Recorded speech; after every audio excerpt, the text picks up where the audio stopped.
तरंगण रत्न महोदरम भाविक पंकज दिवाकरं प्रतिदिनं प्रणमामि ईश्वरं प्रतिदिनं प्रणमामि। दुनिया में आए कुछ काम कर जाएंगे, दुनिया में आए कुछ ऐसे नहीं जाएंगे जी, ऐसे नहीं जाएंगे, ऐसे नहीं जाएंगे जी, जाएंगे। अरे दुनिया में आए कुछ नाम कर जाएंगे, दुनिया में आए कुछ नाम कर जाएंगे, ऐसे नहीं जाएंगे जी, ऐसे नहीं जाएंगे, ऐसे नहीं जाएंगे जी, ऐसे नहीं जाएंगे। महावीर वाणी सुन पवित्र बनेंगे, महावीर वाणी सुन पवित्र बनेंगे। अहिंसा समर में कमर कसेंगे जी, कमर कसेंगे। पीछे न हटेंगे पैर आगे ही बढ़ाएंगे, पीछे न हटेंगे पैर आगे ही बढ़ाएंगे।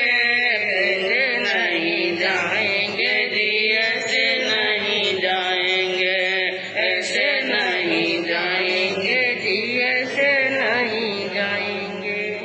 सर्वज्ञ सर्वदर्शी चरम तीर्थंकर अहिंसा के अवतार विश्व वंदनीय शासनपति श्रवण भगवान वर्धमान महावीर के पावन चरणों में कोटि कोटि वंदन। हृदय की अनंत अनंत आस्था के केंद्र, संयम धन के दाता, संसार सागर से तिरने का सन्मार्ग बताने वाले पूज्य गुरु भगवान श्रवण सूर्य दिव्य विभूति 1008 से मर्दर के श्री श्रीमल जी महाराज साहब के पावन चरणों में कोटि कोटि वंदन। अहिंसा दिवाकर लोकमान्य संत शेरे राजस्थान वरिष्ठ प्रवर्तक पूज्य गुरुदेव श्री रूपचंद जी महाराज साहब के पावन चरणों में कोटि कोटि वंदन। मरुधरा भूषण संत शिरोमणि पूज्य प्रवर्तक गुरुदेव श्री शुकन मुनि जी महाराज साहब के पावन चरणों में कोटि कोटि वंदन। साधना की प्रतिमूर्ति सद्गुणों की उपासिका सरल मन्ना शांत दांत गंभीरा गुरुवरिया महाशक्ति श्री सज्जन कंवर जी महाराज साहब के पावन चरणों कोटि कोटि धर्म प्रेमी बंधुओं, शीलवती माताएं, अंजना सती के जीवन चारित्र के माध्यम से आप सुन रहे हैं कर्मों का विपाक। किसका विपाक? हाँ, विपाक शब्द का अर्थ है फल। विपाक शब्द का अर्थ है फल और कर्मों का फल। कर्म जब बुरे कर्म करते हैं, अशुभ कर्म का संचय होता है, तो मनुष्य को अशुभ कर्मों का भुगतान करते समय पीड़ा का, दुख का, आपत्ति और विपत्ति का सामना करना पड़ता है। शुभ कर्मों का जब उदय काल होता है तो घर के अंदर आनंद और मंगल होते हैं। तो कल आपने सुना था कि नगरी के बीच के अंदर खड़ी अंजना चौक में खड़ी, यानी बीच बाजार में खड़ी हुई पानी की, यानी कह रही थी मुझे कोई क्या पिला दे, पानी पिला दे। लेकिन नगर के लोग देखकर मन के अंदर तरह तरह के विचार जरूर करते हैं, लेकिन जिधर से अंजना निकल रही है उन रास्ते पर आने वाले घरों के गृह स्वामी अपने घर के दरवाजे क्या कर रहे हैं? बंद। और बंद दरवाजे करके और जाली झरोकों से होते हुए देखते हैं अति दुखित प्यासी। सोच रहे हैं ये बहुत दुखी हैं, प्यासी हैं, लेकिन कहते हैं कि कोई दरवाजा खोलने की हिम्मत नहीं कर रहा। नगरी में चर्चा यही, सुजनता जनता अतुला रही। जल नहीं तो कहा अन्न खावणो, पुर भयो सगड़ो अन्न भावणो। नगरी में गरी में चर्चा यही। नगरी में और गली गली में यही चर्चा है कि जनता के मन के अंदर, लोगों के मन के अंदर ये भावना है कि कैसी गति आई है इस राज दुलारी की कि पानी भी कोई पिला नहीं सकता है, चाह करके भी पानी नहीं पा सकता है, पानी नहीं पिला सकता है तो रोटी खिलाने की तो बात बहुत दूर रही। और यूं समझ लो इनके लिए तो यह नगर भी एक अनजाना है। और कई बार अनजाने नगर के अंदर भी खाने पीने की तो क्या हो जाती है व्यवस्था। इंसान की बस्ती है, इंसान की बस्ती में कुत्ता भी भूखा नहीं रहता तो इंसान कैसे रह सकता है। लेकिन आज की स्थिति देखो उनकी कि जीवन के अंदर ऐसी घड़ी तो कभी नहीं आई होगी अंजना के कि मांगने पर पानी नहीं मिले और कोई भोजन की मनवार नहीं करे। जो हजारों के पेट भरने वाली थी आज वो द्वार द्वार पर जाए तो पानी भी मिलने वाला नहीं है। उसी वक्त वहाँ रास्ते में चल रही थी, सामने से एक आता हुआ ब्राह्मण नजर आया, सिर पर अति चोटी, हाथ में सोटी लिए हैं, जल बल कर रोटी, स्नान शुद्धि किए हैं, अति करुणा कर आई, विप्र के पास विप्र ने पास आई, किम किम कुमलाई, बोल तू बोल बाई। सामने आया ब्राह्मण जिसके सिर पर चोटी थी। ब्राह्मण लोग क्या रखते हैं? चोटी रखते हैं। एक मोटी चोटी थी, हाथ में एक छोटा सा दंड पकड़ा हुआ था, एक हाथ के अंदर पानी की लोटी थी। वो यूं लग रहा था कि स्नान करके आया हुआ है। सामने खड़ी अंजना को देखकर बड़ी मन में करुणा आई। ब्राह्मण ने पास में आकर पूछा कि बाई किम कुमलाई, ये भाई तू कैसे कुमला गई है और बोल क्या बात है। इस प्रकार ब्राह्मण ने पूछा तो उस राजकुमारी यानी अंजना ने अपने जीवन का वृतांत बताया कि मेरी क्या स्थिति हुई है, ससुराल की बात भी बताई और पीर की भी क्या बताई, घटना बताई कि इस प्रकार जीवन के अंदर क्या क्या होता है, ये बात बताई। और कहते हैं कि कर्म जब कर्म बांधते हैं तब तो मनुष्य राग में, द्वेष में या अज्ञानता में होता है, तो कर्म बांधते तो देर नहीं लगती है। अंजना ने पहले जन्म में कर्म बांधा। और कौन सा कर्म बांधा? हर सौत तणो सुत हरण करीन कर्म दशा भुगताई, सौत तणो सुत हरण करीन कर्म दशा भुगताई, सासु ससुरा वीर बदल गया, मात तात हो जाई सते से अंजना, जे वन में कैसे विपदा पाई, सते से अंजना, जे वन में कैसे विपदा पाई। अपने सौत के पुत्र का अपहरण किया। अंजना ने पहले जन्म के अंदर दो ऐसे बुरे कार्य किए। एक अपने सौत का अपहरण, पुत्र का अपहरण किया, क्योंकि एक पति की दो पत्नियां, उनके खुद के बेटा हुआ नहीं और सौत के बेटा हो गया, तो उन सौत के पुत्र का उसने हरण किया और उनको छिपा कर रखा 13 घड़ी तक। उनके तरह क्या हो गए वर्ष, और एक कूड़ा आड़ दिया। इस कारण से उनके जीवन के अंदर भी कूड़ा क्या आ गया है आज।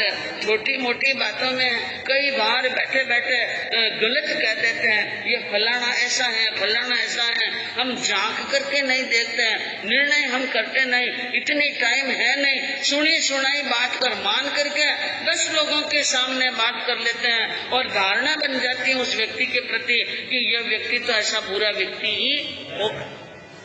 ये कर्म क्या हो जाते हैं, बंध जाते हैं। सारी बात कही और कहा कि यानी पिता राजा ने, माता ने, भाई ने, बहन ने, किसी ने पानी भुजई ने पानी नहीं पिलाया, जनकरी और जननी रहे। यहाँ तक कि जहाँ पर मेरे जनक और जननी रह रही हैं, उस नगरी के अंदर कोई नीर पिलाने वाला नहीं है। ब्राह्मण का मन बड़ा अकुलित हुआ और कहते हैं ब्राह्मण जो बड़ा दयावान था। ब्राह्मणों के अनुसार उत्तरायण सूत्र के अंदर वर्णन आया है ब्राह्मण कैसा होना चाहिए, बहुत विस्तार से वर्णन आया। तो ब्राह्मण में दया होनी, सदाचार होना, सत्य होना, ब्रह्मचर्य का पक्का होना। इसलिए पुराने जमाने के अंदर ब्राह्मण को देवता के समान मानते हैं। आज भी क्यों मानते हैं देवता के समान? शास्त्र में एक गाथा आई है कि देवाधीनम जगत सर्वम और मंत्राधीना च देवता। यह सारा जगत देवताओं के अधीन है।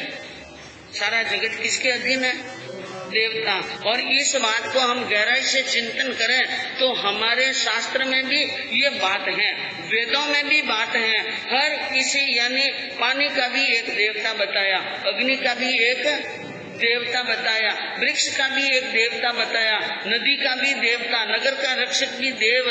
और हमारे यहाँ पर 10 प्रकार के जो जृंबिक देव आते हैं, देव के 198 भेद आते हैं ना, जिसके अंदर 10 प्रकार के जिम्बिक देव आते हैं। और असुर जो देव आते हैं, असुर काय के अंदर अग्नि कुमार, पवन कुमार, ये जो देव हैं अग्नि के देव होते हैं। इस प्रकार कई प्रकार के देव हैं, उनका हम गहराई से चिंतन करते नहीं हैं। और कई बार किसको मिथ्या कहना, किसको सत्य कहना, इस बात का हमें ज्ञान नहीं। तो बताया है यह जगत सारा देवताओं के अधीन है। और किसी भी देवता को बुलाना है या वश में करना है तो मंत्र पढ़ना। देवता मंत्र के अधीन होते हैं। देवता किसके अधीन? मंत्र के अधीन। देवाधीनम जगत सर्वम और मंत्राधीना च देवता, यानी मंत्र बोल करके देवता को बुलाया जाता है। जैसे हमारे अंतकृत दशांग सूत्र में वर्णन आया कि हिरण्यगमेशी देव को लक्ष्य कर श्री कृष्ण तेला करके उनकी साधना करते हैं तो देवता वहाँ पर क्या होते हैं? हाजिर। तो ऐसा होता है कि मंत्रों का उच्चारण कर देवता मंत्रों के अधीन होते हैं। और ते मंत्रा ब्राह्मणाधीना, उन मंत्रों का और विद्याओं का ज्ञान, मंत्र सारे किसके अधीन है? ब्राह्मणों के। इसलिए ब्राह्मण देवता। इसलिए ब्राह्मण को क्या बताया है? देवता। तो ब्राह्मण दया आई और उसने कहा कि आप ये मेरे पास में ठंडा पानी का लोटा है, आप पानी पियो और अपनी प्यास बुझा दो। लेकिन अंजना ने क्या कहा कि हे ब्राह्मण देवता, आपका दिया हुआ पुण्य का पानी मैं पीने वाली नहीं हूँ। ब्राह्मणों की तो पूजा की जाती है, सेवा की जाती है, उनको दान दक्षिणा दी जाती है, उनका पानी नहीं लो, इस प्रकार कहा।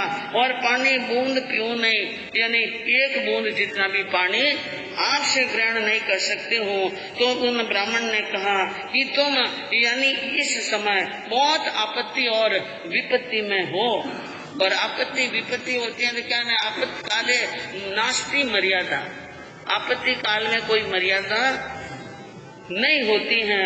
अरे बीड़े पड़े फिर आन कान क्या सबसे प्यारे प्राण, पानी पीकर शांति कीजिए, पानी पीकर शांति कीजिए, मुझ अर्जी मान जी धन सती अंजना, चाचे सतवंते राजे शील में। उसने कहा ब्राह्मण देवता ने कि जिस समय भीड़ पड़े, भीड़ यानी दुख पड़े, उस समय कुछ मर्यादाओं का त्याग करना शास्त्र में लिखा हुआ है। अपने सबसे प्यारे प्राणों की क्या करो? हाँ, आत्मा रक्षे, यानी अपनी आत्मा की रक्षा करो, पानी पियो, थोड़ी शांति को प्राप्त करो। उसने कहा अंजना ने, आपकी बात न्याय युक्त है, लेकिन आपको पानी पिलाने से राजा नाराज होगा, आपको दंडित करेगा और आपको दुखी कर पानी पियो, ये मेरे लिए साझाकारी होने वाला नहीं है। लेकिन उस ब्राह्मण ने कहा कि राजा चाहे कुछ भी दे दे, चाहे राजा मुझ पर रूठे और लूटे घर और बार, कूटे काट फांसी पर देवे, पर नहीं छूटे उपकार। ब्राह्मण ने कहा एक बात है, वो अपना धर्म निभाए और मैं मेरा धर्म निभाऊं। राजा रूठे या मेरा घर लूट दे या मुझे फांसी पर दे दे या मुझे कूटे मारे या काट भी दे तो कोई बात नहीं, लेकिन कहा नहीं, मैं एक बात है, मैं राजकुमारी हूँ, एक बात दूसरी मैं क्षत्रियाणी हूँ, तीसरी मैं राज कुल वधू हूँ। और राज संस्कार कहते हैं कि राजद्रोह का काम नहीं करना, राज विरुद्ध काम नहीं करना। आपके भी प्रतिक्रमण में आता है ना, प्रतिक्रमण में बोलते हैं राज विरुद्ध काम किया हो। राजा की मनाही है नगरी में पानी नहीं पिलाना, नहीं पीना, तो मैं राजद्रोह का काम करने वाली नहीं हूँ। तो ब्राह्मण ने अपनी आखिरी बात बता दी, आप मेरी बात सुनो। अरे नगरी बाहर चलो बाई सा, पालो पिटारी आन, पानी पाया बिन नहीं जाओ पाछो, पानी पाया बिन नहीं जाओ पाछो, दिल में लीनी प्राण जी धन सती अंजना, साचे